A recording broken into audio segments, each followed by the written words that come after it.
ఓం శాంతి 3/9/2021 సాకార మురళి. మధురమైన పిల్లలారా, పరస్పరం ఒకరికొకరు తండ్రి స్మృతిలో ఉండేందుకు సూచనలిచ్చుకుంటూ సావధానపరుచుకుంటూ ఉన్నతిని పొందుతూ ఉండండి.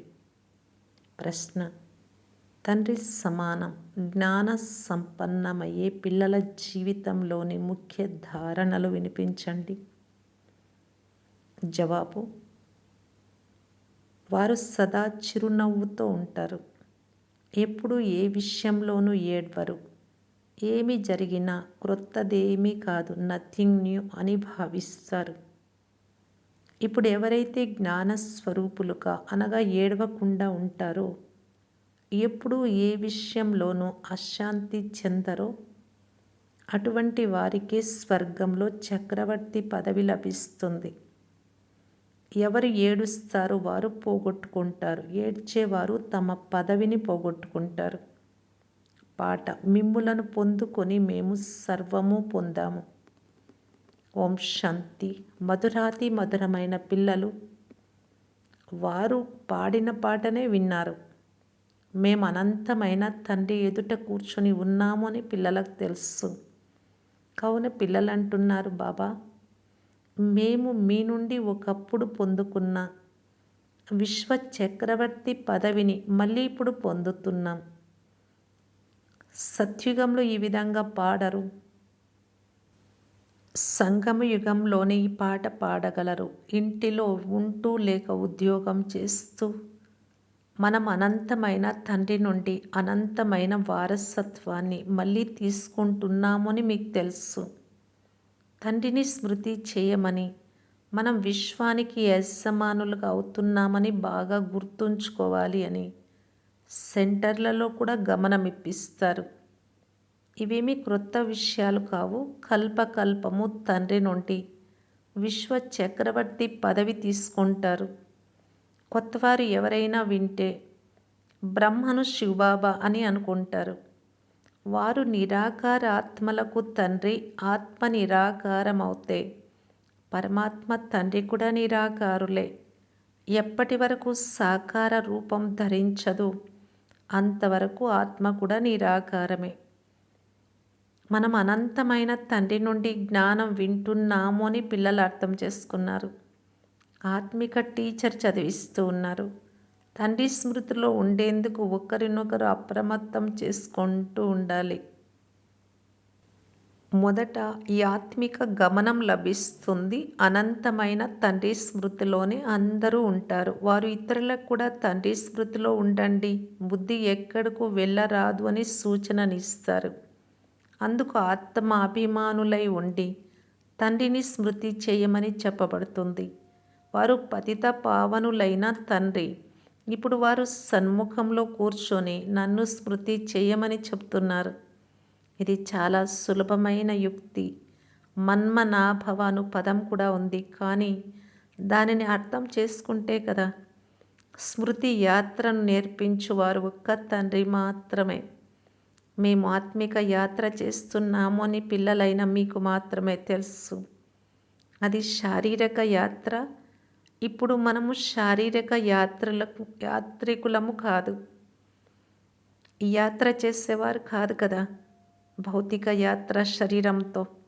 మనము ఆత్మిక యాత్రికులం. ఈ స్మృతి ద్వారానే వికర్మల వినాశనం అవుతాయి. మీరు వికర్మాజీతులుగా అవుతారు.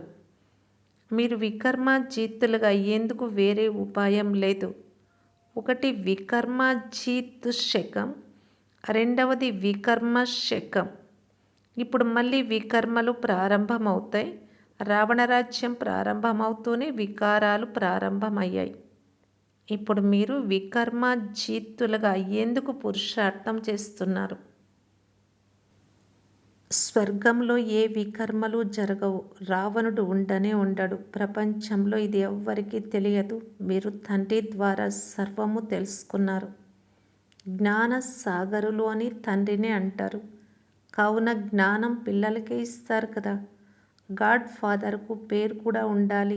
వారు నామరూపాల నుండి భిన్నమైన వారు కాదు. పూజలు చేస్తారు. వారి పేరు శివుడు. వారే పతిత పావనులు, జ్ఞాన సాగరులు. ఆత్మ ఆ పరంపిత పరమాత్మ తండ్రిని స్మృతి చేస్తుంది. ఆత్మ తండ్రిని మహిమ చేస్తుంది. వారు సుఖశాంతి సాగరులు. తండ్రి తన పిల్లలకు తప్పకుండా వారసత్వాన్ని ఇస్తారు. ఒకప్పుడు ఉండి వెళ్ళిపోయిన వారి స్మృతి చిహ్నాన్ని తయారు చేస్తారు. శివబాబా ఒక్కరికి మాత్రమే గాయనంతో పాటు పూజలు కూడా జరుగుతాయి. అనగా శరీరం ద్వారా వారు అటువంటి కర్తవ్యం చేశారు. అందుకే వారికి గాయనం ఉంది. వారు సదా పవిత్రులు. వారు ఎప్పుడూ పూజారులుగా అవ్వరు, సదా పూజ్యులే. తండ్రి అంటూ ఉన్నారు, నేను ఎప్పుడూ పూజారిగా అవ్వను, నన్ను పూజిస్తారు. పూజారులు నన్ను పూజిస్తారు. సత్యుగంలో నాకు పూజ జరగదు, అక్కడ నన్ను పూజించరు. భక్తి మార్గంలో పతిత పావన తండ్రినైన నన్ను స్మృతి చేస్తారు. మొట్టమొదట వ్యభిచారి భక్తి వారికి ఒక్కరికి మాత్రమే జరుగుతుంది. తర్వాత వ్యభిచారి భక్తిగా అవుతుంది. అనేక మందిని పూజించడం మొదలెడతారు. బ్రహ్మ సరస్వతులను కూడా శివబాబా విశ్వానికి యజమానులుగా చేస్తారు. భక్తి చాలా విస్తారంగా ఉంది, బీజానికి విస్తారం లేదు. తండ్రి అంటున్నారు, నన్ను స్మృతి చెయ్యండి, వారసత్వాన్ని కూడా స్మృతి చెయ్యండి. ఇంత మాత్రం చాలు. వృక్షం ఎలా విస్తారం అవుతుందో అలా భక్తికి కూడా చాలా విస్తారం ఉంది. జ్ఞానము బీజం వంటిది. మీకు జ్ఞానం లభించినప్పుడు సద్గతిని పొందుతారు. మీరు తల బాదుకోవాల్సిన అవసరం లేదు. జ్ఞానము భక్తి ఉన్నాయి కదా. సత్య త్రేతాయుగాలలో భక్తి వృక్షం ఉండదు. అర్ధకల్పం ఈ భక్తి వృక్షం కొనసాగుతుంది. అన్ని ధర్మాల వారికి వారి వారి పద్ధతులు, ఆచారాలు ఉంటాయి. భక్తి చాలా పెద్దది. జ్ఞానం అందరికీ ఒక్కటే. మన్మనాభవ. తండ్రిని స్మృతి చేయండి. తండ్రిని స్మృతి చేస్తే వారసత్వం తప్పకుండా గుర్తుకొస్తుంది. వారసత్వం విస్తారమైపోతుంది కదా. అది హద్దులోని ఆస్తి. ఇక్కడ మీకు అనంతమైన వారసత్వం గుర్తుకొస్తుంది. వారసత్వం విస్తారమైపోతుంది కదా. అది హద్దులోని ఆస్తి. ఇక్కడ అనంతమైన ఆస్తి. అనంతమైన తండ్రి వచ్చి అనంతమైన వారసత్వాన్ని భారతవాసులకు ఇస్తారు. కావున వారి జన్మ కూడా ఇక్కడే గాయనం చేయబడుతుంది. ఇది అనాది డ్రామాలో నిశ్చితమై ఉంది. భగవంతుడు ఎలా అత్యంత ఉన్నతులో అలా భారత ఖండం కూడా అత్యంత ఉన్నతమైనది. ఇందులో తండ్రి వచ్చి ప్రపంచమంతటికి సద్గతినిస్తారు. కావున ఇది అన్నింటికంటే గొప్ప తీర్థస్థానం కదా. ఓ గాడ్ ఫాదర్, మమ్ములనింటికి తీసుకెళ్ళండి అని అంటారు. భారతదేశాన్ని అందరూ ప్రేమిస్తారు. తండ్రి కూడా భారతదేశంలోనే వస్తారు. ఇప్పుడు మీరు శ్రమ చేస్తూ ఉన్నారు. మీరు గోపి వల్లభుడి గోప గోపికలు. సత్యుగంలో గోప గోపికల మాటే ఉండదు. అక్కడ నియమానుసారం రాజ్యపాలన జరుగుతుంది. కృష్ణుడికి చరిత్ర ఏమీ లేదు. చరిత్ర ఒక్క తండ్రికి మాత్రమే ఉంది. తండ్రి చరిత్ర చాలా గొప్పది. పతిత సృష్టిని అంతా పావనంగా తయారు చేస్తారు. ఇది ఎంతో గొప్ప చతురత. ఇప్పుడు మనుషులందరూ అజామిలుడి వలె పాపులుగా ఉన్నారు. సాధువులు మొదలైన వారు శ్రేష్టాచారులు అని మనుష్యులు భావిస్తారు. తండ్రి అంటున్నారు, వారిని కూడా నేనే ఉద్ధరించాలి. మీరు ఎలా పాత్రధారులో అలా తండ్రి కూడా పాత్రధారి కదా. మీరు 84 జన్మలు తీసుకొని పాత్ర చేస్తారు. నేను సృష్టికర్త, దర్శకుడు, ముఖ్య పాత్రధారి, చేసి చేయించేవారు. ఏం చేస్తారు? పతితులను పావనంగా చేస్తూ ఉన్నాను. వచ్చి మమ్ములను పావనంగా చెయ్యమని నన్ను పిలుస్తారు అని తండ్రి అంటున్నారు. నేను కూడా పావనం చేసే పాత్రలో బంధింపబడి ఉన్నాను. ఈ విధంగా ఇతరులు ఎవ్వరూ చెప్పలేరు. ఈ డ్రామా ఎందుకు తయారైంది, ఎప్పుడు తయారైంది అని అడుగుతారు. ఇది అనాదిగా తయారైన డ్రామా. దీనికి ఆది, మధ్య, అంత్యాలు లేనే లేవు. ప్రళయం జరగనే జరగదు. ఆత్మ అవినాశి, ఎప్పుడు వినాశనం అవ్వదు. ఆత్మకు లభించిన పాత్ర కూడా అవినాశియే. ఇది అనంతమైన డ్రామా కదా. తండ్రి కూర్చొని డ్రామాను క్లుప్తంగా అర్థం చేయిస్తూ ఉన్నారు. ఈ డ్రామాలో పాత్ర ఎలా నడుస్తుందో అర్థం చేయిస్తూ ఉన్నారు. అంతేకాని పరమాత్మ చనిపోయిన వారిని బ్రతికిస్తారు అని కాదు. అది మూఢనమ్మకం. మంత్రతంత్రాల మాటలు ఇక్కడ లేవు. పతిత పావన రండి అని నన్ను పిలుస్తారు. మీరు వచ్చి మమ్ములను పతితం నుండి పావనంగా చేయమని పిలిచినందున నేను వస్తాను. గీత సర్వశాస్త్రాల శిరోమణి. భగవంతుడే గీతను వినిపించారు. సహజ రాజయోగం ఇప్పుడు నేర్పించారు కూడా మీకు తెలుసు. తండ్రి కల్పం యొక్క సంగమ యుగంలోనే వస్తారు. అప్పుడు వచ్చి పావన ప్రపంచాన్ని, క్రొత్త రాజధానిని స్థాపన చేస్తారు. సత్యుగంలో స్థాపన చేయరు కదా. అక్కడ పవిత్ర ప్రపంచమే ఉంటుంది. కల్పం యొక్క సంగమ యుగంలోనే కుంభమేళా జరుగుతుంది. ఆ నీటి కుంభమేళా 12 సంవత్సరాలకు ఒకసారి జరుగుతుంది. ఈ గొప్ప కుంభమేళా 5000 సంవత్సరాలకు ఒక్కసారి జరుగుతుంది. ఇది ఆత్మ పరమాత్మల కలయిక మేళా అనగా. అప్పుడు పరంపిత పరమాత్మ వచ్చి ఆత్మలందరినీ పావనంగా తయారు చేసి తీసుకెళ్తారు. కల్పం ఆయువును చాలా పొడవుగా చేసినందున మనుష్యులు అయోమయంలో ఉన్నారు. మీరిప్పుడు ఈ విషయాలను అర్థం చేసుకున్నారు. మీ ద్వారా వెలువడే మ్యాగజైన్ కూడా పిల్లలైన మీరే అర్థం చేసుకోగలరు. ఇతరులెవ్వరూ అర్థం చేసుకోలేరు. తండ్రి చెప్తున్నారు, ఏది జరిగిందో అది 5000 సంవత్సరాల క్రితం వలె జరిగింది. క్రొత్తది ఏమీ కాదు. 5000 సంవత్సరాల క్రితం జరిగిందే ఇప్పుడు మళ్ళీ రిపీట్ అవుతుంది. ఎవరైనా దీనిని గురించి తెలుసుకోవాలి అంటే ఇక్కడికి వచ్చి తెలుసుకోండి. ఇలాంటి యుక్తులు మీరు రచించాలి. మేము వార్తాపత్రికలలో ఏం ప్రకటించాలి అని మీరు అడుగుతారు. ఇది కూడా మీరు వ్రాయవచ్చు. ఈ మహాభారత యుద్ధం కల్పక్రితం వలె పవిత్ర ప్రపంచం యొక్క గేటుని ఎలా తెరుస్తుందో వచ్చి తెలుసుకోండి. ఇప్పుడు మహాభారత యుద్ధం ద్వారా సత్యుగ స్థాపన ఎలా జరుగుతుందో వచ్చి అర్థం చేసుకోండి. దేవీ దేవతల రాజధాని స్థాపన అవుతూ ఉంది. గాడ్ ఫాదర్ నుండి జన్మసిద్ధ అధికారం తీసుకోవాలి అనుకుంటే వచ్చి తెలుసుకోండి, తీసుకోండి. ఈ విధంగా విచార సాగరం మతనం చేయాలి. వారు కథలు మొదలైనవి తయారు చేస్తారు. అది కూడా డ్రామాలో నిశ్చితమై ఉంది. ఏ పాత్ర ఎవరు చేసినది డ్రామాలో ఉంది. వ్యాసుడు కూడా డ్రామా ప్లాన్ అనుసారం శాస్త్రాలు మొదలైనవి తయారు చేశాడు. అతనికి అలాంటి పాత్రే లభించింది. ఇప్పుడు మీరు డ్రామాను అర్థం చేసుకున్నారు. ఇదే డ్రామా మళ్ళీ రిపీట్ అవుతుంది. ఇప్పుడు మీరు వచ్చి మళ్ళీ జ్ఞానం వింటున్నారు. ఈ లక్ష్మీనారాయణల రాజ్యం మళ్ళీ ఉంటుంది అని మీకు తెలుసు. మిగిలిన ధర్మాలన్నీ సమాప్తమవుతాయి.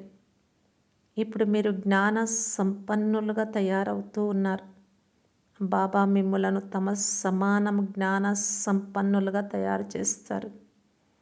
అర్ధకల్పం శాంతిగా ఉంటామని మీకు తెలుసు.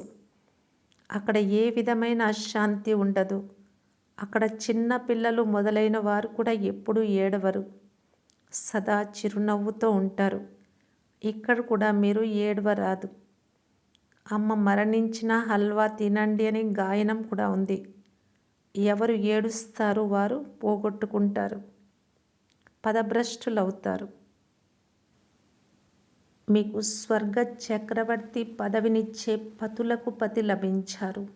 వారు ఎప్పుడు మరణించరు. కావున ఏడ్చే అవసరమేముంది. ఎవరు ఏడవకుండా ఉంటారో వారు మాత్రమే చక్రవర్తి పదవి తీసుకుంటారు. మిగిలిన వారు ప్రజలలోకి వెళ్ళిపోతారు. ఈ పరిస్థితిలో మేము ఏ పదవి పొందుతాము అని బాబాని ఎవరైనా అడిగితే బాబా తెలుపుతారు.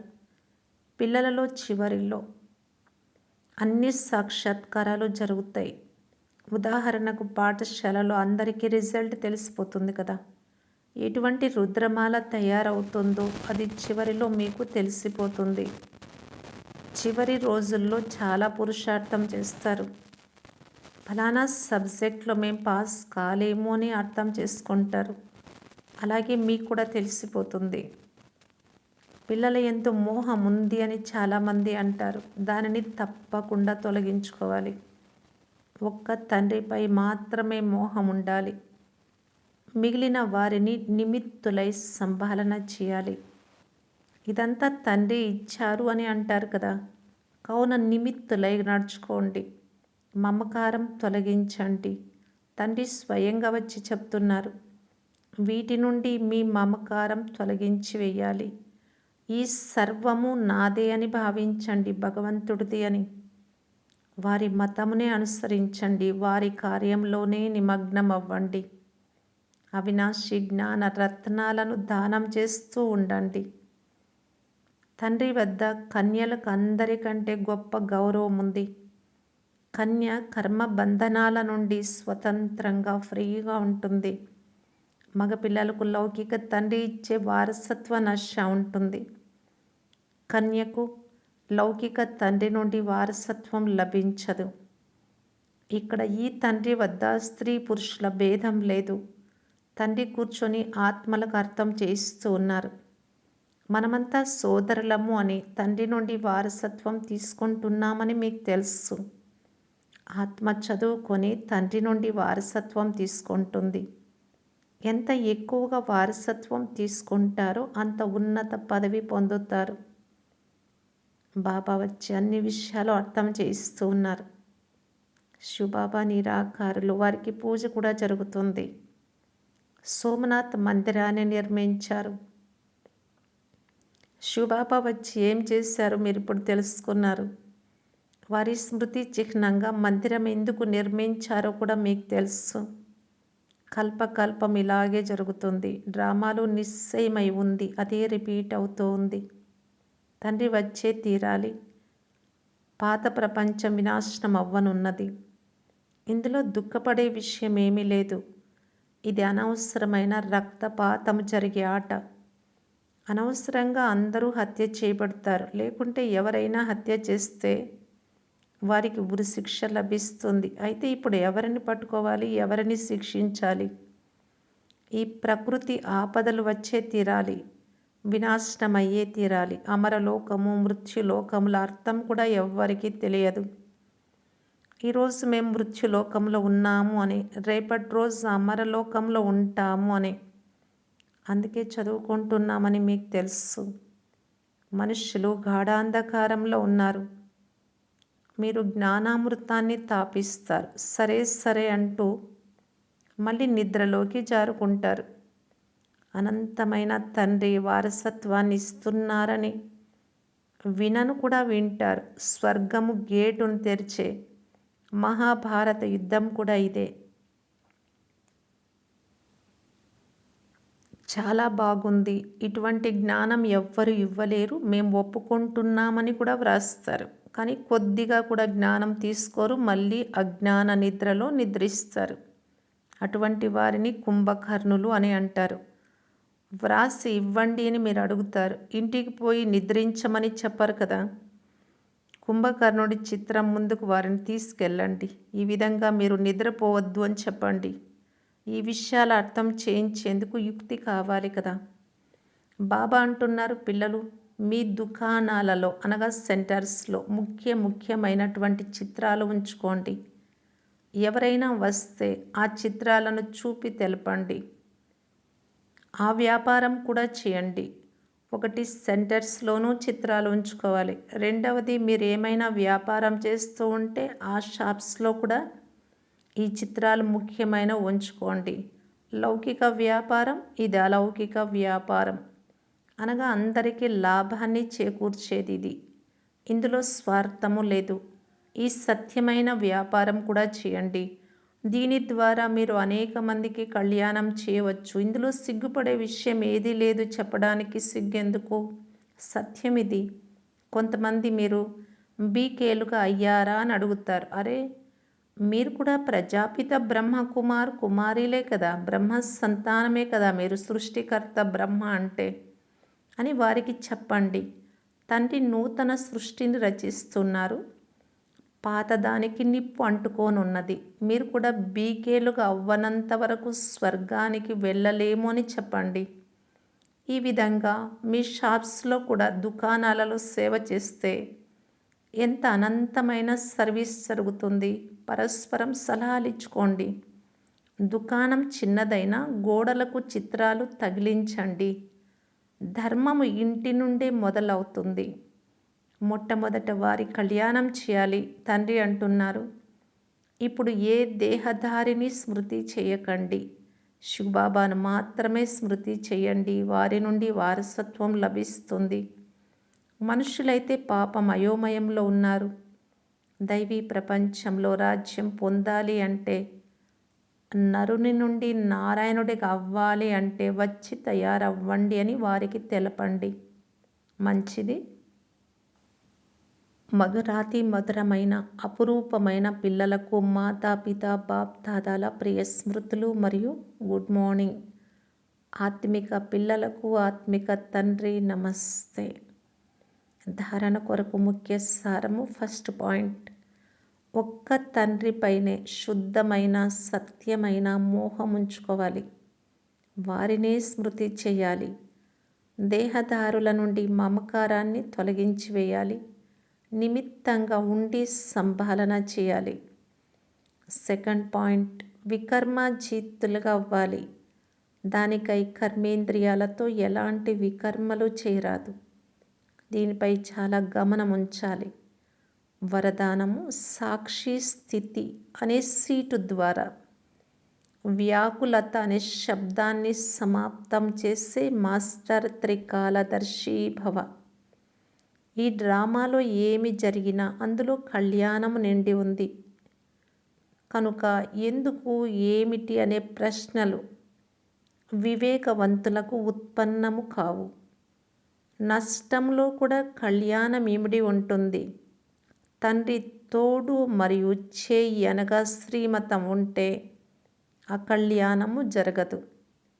ఇలాంటి భవ్యమైన సీటుపై ఉంటే ఎప్పుడు వ్యాకులత పడరు.